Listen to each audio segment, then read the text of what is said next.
This is how I took my first step in my announcing journey. Hello everyone. This is how I started my announcing journey. මම මේ අවුරුද්ද මුලදිම මේ අවුරුද්ද තියෙන goals වලින් එකක් විදිහට ටෙලිවිෂන් ෂෝ එකක් හෝස්ට් කරන එක හිතාගත්තනේ.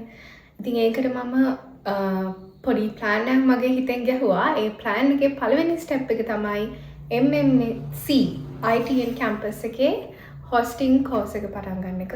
ඉතින් I know I'm not going to get an opportunity from doing this, but let's see.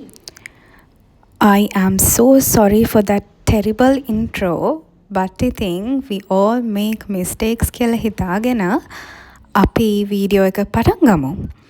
දැන් මුලින් ඉඳලම මේ channel එක කවුරු හරි කෙනෙක් follow කරලා තියෙනවා නම් ඔයගොල්ලෝ දන්නවා මේ අවුරුද්දේ මට තියෙන ලොකුම goal එකක් තමයි television show එකක් host කරන එක.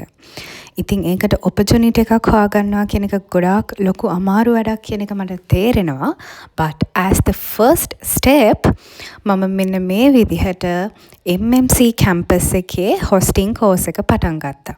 ඉතින් මේ videos බලද්දි තමයි මට තේරෙන්නේ මම ඇත්තටම ගොඩක් videos වත් මේ දවසේ අරගෙන නැහැ. මට මගේ ලොකු dream එකක් මේක. ඒක නිසා මම කොහොමත් මේ පළවෙනි දවසේ හොඳට මතක තියාගන්න ඕන නිසා videos ගොඩක් ගන්න තමයි හිටියේ. But I couldn't.